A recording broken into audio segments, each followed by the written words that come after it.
धार्मिक नगरी है, भगवान राम की जन्मभूमि है। ये मर्यादा पुरुषोत्तम प्रभु राम की धरती है, देश के स्वाभिमान की धरती है। लेकिन भारत के राजनीतिक इतिहास को पढ़ने वाले जानते हैं कि आधुनिक दौर में अयोध्या राम और राजनीति दोनों की वजह से चर्चा में रही है। कहा जाता है कि पहली बार 1850 के दशक में अंग्रेजों के दौर में यहाँ पर मंदिर मस्जिद का विवाद हुआ था, जिसका समाधान आज तक नहीं हो पाया। अंग्रेजों से मुल्क को आजादी मिली, लेकिन आस्था की नगरी अयोध्या को राजनीति से आजादी नहीं मिली। 1980 के दशक के आखिर में अयोध्या फिर से भारतीय राजनीति के केंद्र में आ गया। माना जाता है कि बीजेपी के उभार की बड़ी वजह अयोध्या और राम मंदिर का आंदोलन रहा था।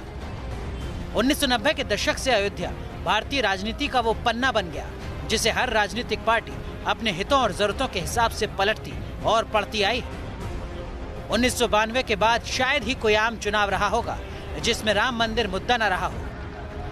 अयोध्या विवाद को लेकर अदालत में दशकों से कानूनी लड़ाई चलती आ रही है।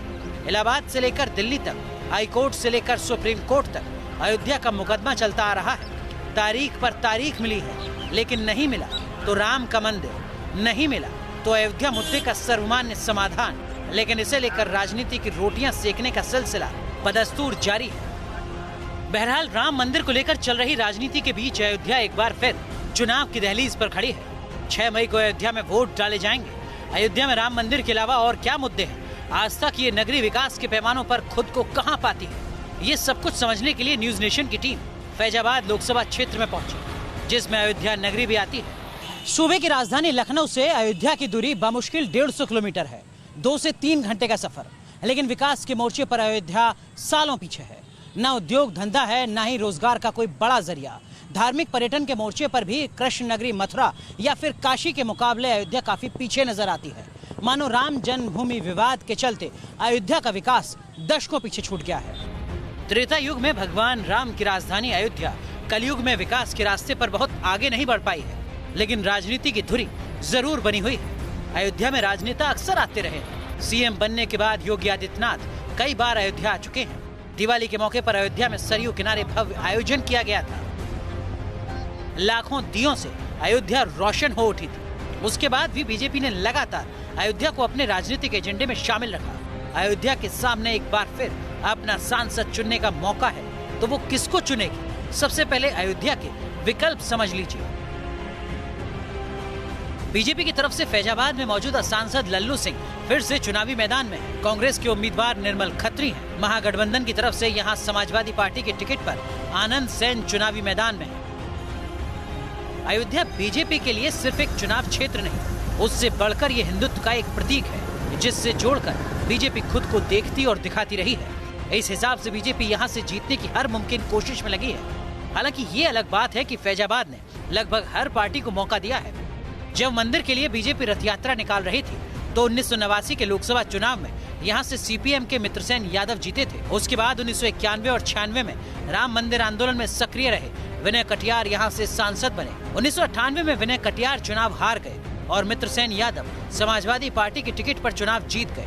1999 में फिर विनय कटियार यहाँ से जीते, लेकिन 2004 में मित्रसेन यादव ने उनको फिर हरा दिया। 2009 में कांग्रेस के निर्मल खत्री ने यहाँ से बाजी मारी और 2014 में मोदी लहर में ये सीट बीजेपी के लल्लू सिंह के पास चली गई। लल्लू सिंह की राह इस बार 2014 के मुकाबले थोड़ी मुश्किल लग रही है। पीएम नरेंद्र मोदी ने उनके समर्थन में अयोध्या में रैली भी की। ये मर्यादा पुरुषोत्तम प्रभु राम की धरती है, देश के स्वाभिमान की धरती है। देश में यही स्वाभिमान पिछले 5 साल में और बढ़ा है। हम देश के 130 करोड़ लोगों की भुजाओं को साथ लेकर चले हैं। बीजेपी को लगता है कि वो फैजाबाद के लोगों को ये समझाने में कामयाब है कि सबसे बड़ी हिंदुत्व वाली और राष्ट्रवादी पार्टी बीजेपी ही है, और इस आधार पर वो एक बार फिर अपनी जीत की उम्मीद लगाए बैठी है कि यहाँ मुद्दा सर्वप्रथम देश का है और देश के लिए पूरा समाज, पूरी अयोध्या फैजाबाद की जनता अपने घर से निकलकर मोदी जी के भाषण को सुनने के लिए पूरी सड़क पर रेला लगा हुआ था।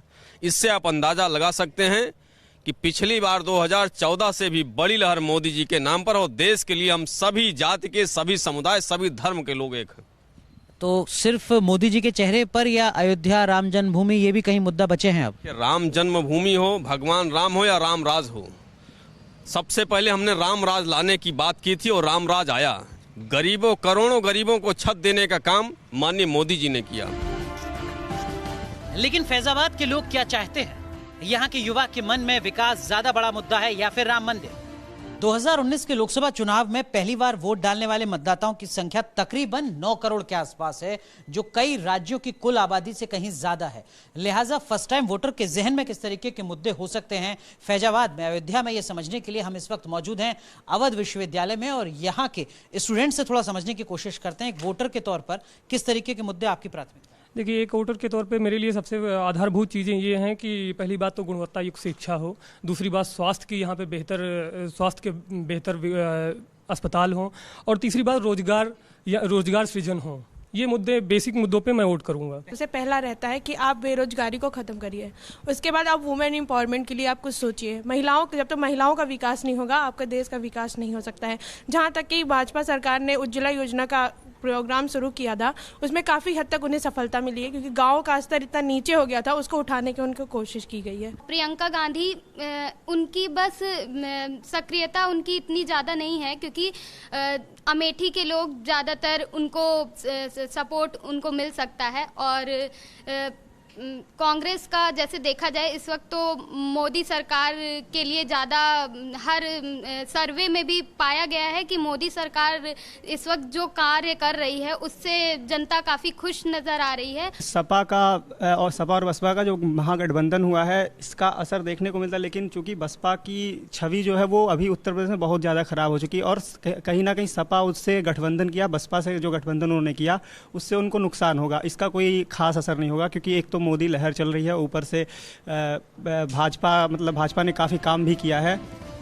जैसे अयोध्या की राम कथा हनुमान के वर्णन के बिना पूरी नहीं हो पाती, वैसे ही अयोध्या की राजनीति कथा में भी हनुमान की महिमा है। योगी आदित्यनाथ ने भी हनुमान मंदिर में आकर पूजा की थी, ताकि भगवान राम के सबसे बड़े भक्त हनुमान की कृपा बनी रहे। वैसे सॉफ्ट हिंदुत्व की राह पर निकल पड़ी कांग्रेस भी पीछे नहीं है। प्रियंका गांधी हाल ही में अयोध्या गई थी। वो रामलला मंदिर के दर्शन करने नहीं गई, लेकिन उन्होंने हनुमान मंदिर में जाकर पूजा अर्चना जरूर की। इसे लेकर प्रियंका के राजनीतिक विरोधियों ने सवाल भी उठाया था। बहरहाल लाख टके का सवाल है कि प्रियंका के अयोध्या दौरे से कांग्रेस पर राम की कृपा कितनी बनेगी। एक वक्त था जब कांग्रेस अयोध्या से दूरी बनाकर रखना चाहती थी। राम मंदिर को लेकर कांग्रेस अब भी नापतोल कर बोलती है, लेकिन राजनीति के जानकारों की राय में अब कांग्रेस के नजरिए पर नरम हिंदुत्ववादी सोच की झलक साफ नजर आ रही है। कांग्रेस के तमाम बड़े नेताओं ने अयोध्या के मुद्दे पर एक दूरी बनाकर रखी। कहा जाता है कि पंडित नेहरू यहां आना चाहते थे, लेकिन स्थानीय प्रशासन ने उन्हें इसकी अनुमति नहीं दी। इंदिरा गांधी अयोध्या आई, लेकिन तब वो विपक्ष की नेता थीं।